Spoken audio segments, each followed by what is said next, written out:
Hello, this is Narain daily timer for single phase submersible pumps. So this can be used for all single phase borewell starters rating from 1 HP to 3 HP. The main advantage of using this particular product is in the applications that require to switch on and off the motor in a specific clock time. So this unit has up to 8 different slots, so you can set up to 8 different timings in a particular day. So every day only during that time the motor is switched on and off. So let me give an example. Suppose you have an application which requires the motor to turn on and off from 6 a.m. to 7 a.m. in the morning. That will be slot number 1. Then the motor should again switch on at around 10 a.m. and switch off at 10:30 a.m. That will be slot number 2. And sometime in the evening, maybe 4 to 4:30, that will be slot number 3. So likewise you can set up to 8 different slots. Suppose you just have 1 slot or 2 slots according to your application, you can just set 1 slot or 2 slots. So however you would wish to turn on and off the motor. And this timings are all user settable and it can be changed anytime you would want to change. Okay. So right now this particular product model DTCONT is suitable for all single phase starters rating from 1 HP to 3 HP. So we will quickly have a look at the connections. So in order to demonstrate the connections, we are making use of Narain single phase analog control starter model SPRG. It looks something like this. It will have a physical on and off push buttons along with the analog meters. So more or less the starters which are available would almost match to the similar kind of starter, so that the connections would be clear. So first we will go and have a look at the connections here. So when you look at the daily timer, you will have totally 8 wires coming out of it. So the first set of wires are red and yellow, which is auxiliary supply, phase and neutral. The next you have 2 black wires and 2 green wires, which are supposed to be connected in parallel to the start or on push button of the starter. Then you have 2 gray wires, which should be connected in series with the stop push button or the off push button of the starter. So we will quickly run through the connections. So the starter, if you can just see, so inside the starter you will have the connections. So you will have the connectors here. So it will be incoming, phase and neutral, and the motor cables, the 3 motor cables would be connected to these points, the outgoing cables. So what you can do is red and yellow, as I mentioned first, should be connected to the auxiliary 220 volt supply. So the same point through which you are taken the incoming for the starter, you can tap in these 2 wires to the same points. So this will be the same incoming 220 volts phase and neutral. So post this, what you can do, so you will need 2 black wires and 2 green wires, which is supposed to be connected across the start or on push button. So when you have a look at the start push button of the single phase starter, right behind it you can see 2 elements. So when I say element, only for the single phase submersible starters you will have these type of elements. So one will be the capacitor element and one will be the coil element. So in this particular push button you can see the demarcation between the 2 elements. The first element is green in color and the second element is black in color. So likewise this all these the start push buttons need not have the same coloring. You might have different colorings or also the same coloring also. All you need to do is you can just identify a single element with a slot. So this will be single element and this will be the other element. So these elements can also be placed vertically. So you'll just have to figure that out behind the starter. And every element will have the two screws. So it will be one set, 2 screws. So the green element has 2 screws in it, and the black element has 2 screws above. Okay. All you need to do is the 2 black wires which are taking out of the daily timer should be connected across the black element here.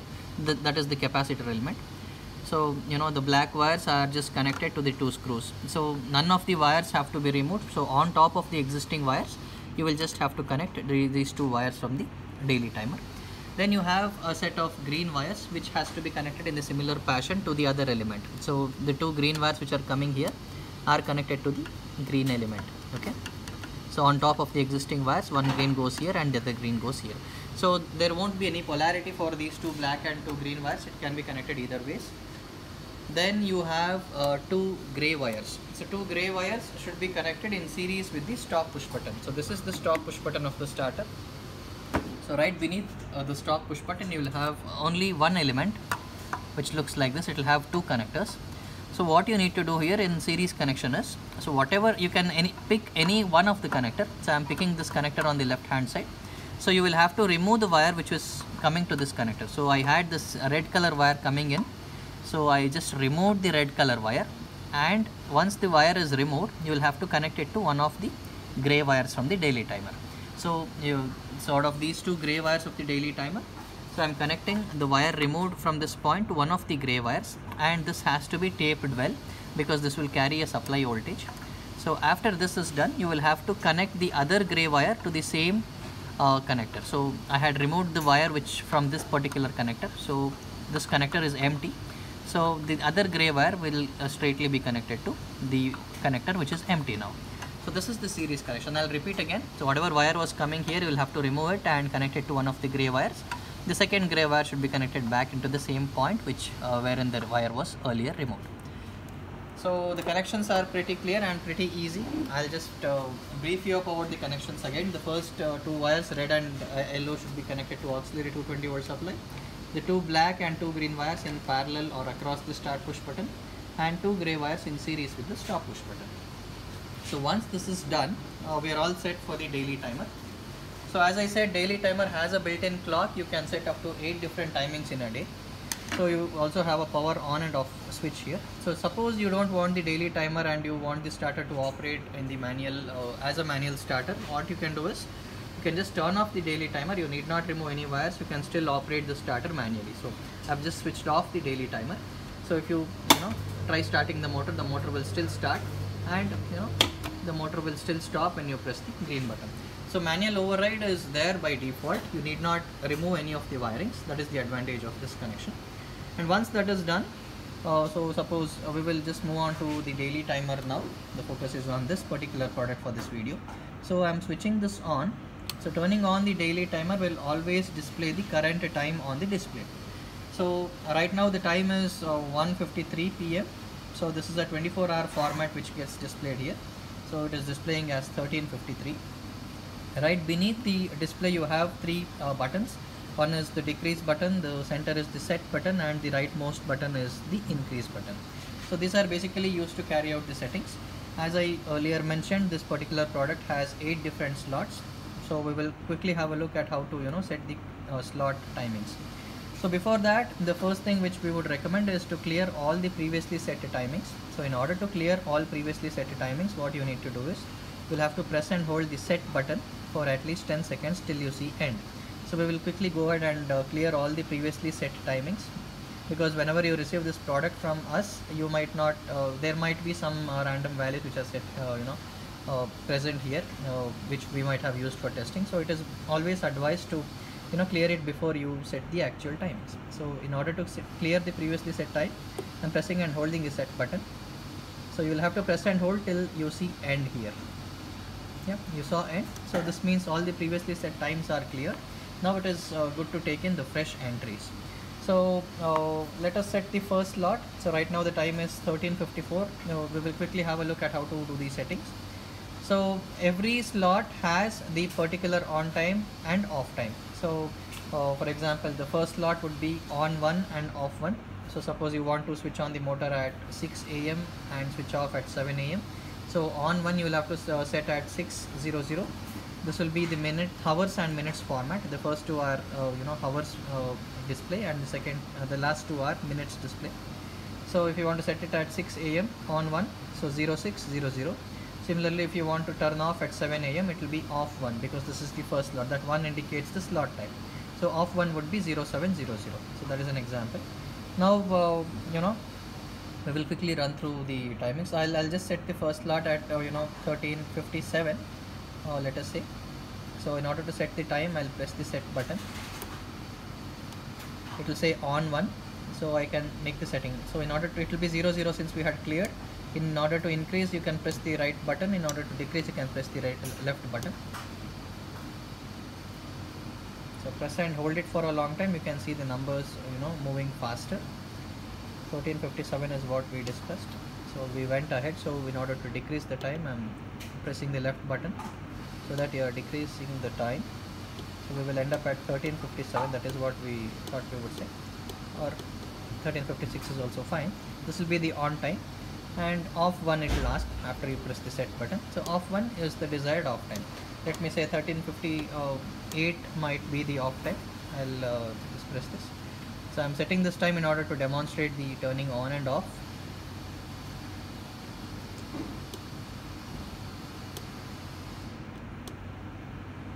Okay, 13:58 is what I said. This will be the first. After this you'll have to press the set button. It will ask for on to. If at all you require the second slot, you can set the second slot, and once this is done you will have to again press this. It will say off to. Likewise, after setting the off to, again set button. If you want to further set the timings, you can go on and set the timings, or else you can just wait here till you see end. So if you don't make any entries, it will just consider that slot is not there and it will come out of the display. You'll just have to wait till it says end.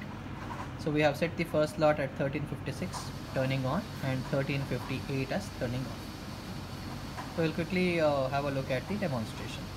So 13:56 is what we had set. So as soon as this is set, the motor will switch on. See, it is inside the slot, so hence the motor turned on. The daily timer switched on the motor. So and this will go on till the set off time. So 13:58 is what we have set as the off time. This will be the first slot. So it turned on because it was inside the slot. So we'll quickly have a look. It will turn off the motor automatically at 13:58. So likewise, you can set how many ever time intervals you want. There is no limit for that. I mean, eight slots is what we have limited, but the duration, you can set the duration however you require. So even if it is long durations, it doesn't matter. So we will quickly have a look at turning off the motor at 13:58. So this particular product can be attached to any existing starter. So any existing starter will get the compatibility of switching on and off at particular clock time. So you can just see the motor switched off now at 13:58. So this is the slot which was there. The first slot was 13:56 to 13:58. As soon as the 13:58 hit the clock, the motor was turned off. So this is the quick demonstration of daily timer. So always it will keep displaying the current time. So then we would like to add one more thing. So let us say you have a particular slot at 6 a.m. to 7 a.m. So in this example, wherein for the complete duration, if the power is absent, then that particular slot is skipped for the day. So let us say 6 a.m. to 7 a.m. was your first slot, and 10 a.m. to 11 a.m. was the second slot. So the power was not there between 6 a.m. to 7 a.m. So during that slot, the motor is not switched on because there was no power. The motor will again switch on at the next slot, which is between 10 to 11. The motor will still run, provided the power supply is there. And what happens in this case? Suppose 6 a.m. the power was not there between the 6 a.m. to 7 a.m. slot, and the power gets back at around 6:30 or 6:40 a.m. So that is when, since it is inside the slot, the motor will still switch on whenever the power gets back, and it will continue to run only till 7 a.m. So as long as it is inside the slot, the motor is switched on. So this is one thing I would want to add. And the last setting would be to set the clock timings. There are chances at times the clock might run slow or fast. So in order to set that time, what you can do is you can press and hold all the three buttons. It will say time. So if you want to change the time, whatever is getting displayed here, you can increase that. If you want to make it 2 p.m. now, you can increase that or decrease that, and again press set button. It will say end. So this is to update the clock time on the device. I hope the video was clear. So this is a daily timer which can be used for all single phase borewell starters, and this will give the compatibility of setting the particular switching on and off times based on the clock time. Thanks for watching this video. Any queries, you can always reach us out on 9972243774. I repeat, it's 9972243774. You can also browse our website. Our website address is www.narayanelectrics.in for more information. This is Narayan Electrics Company. Thank you for watching this video.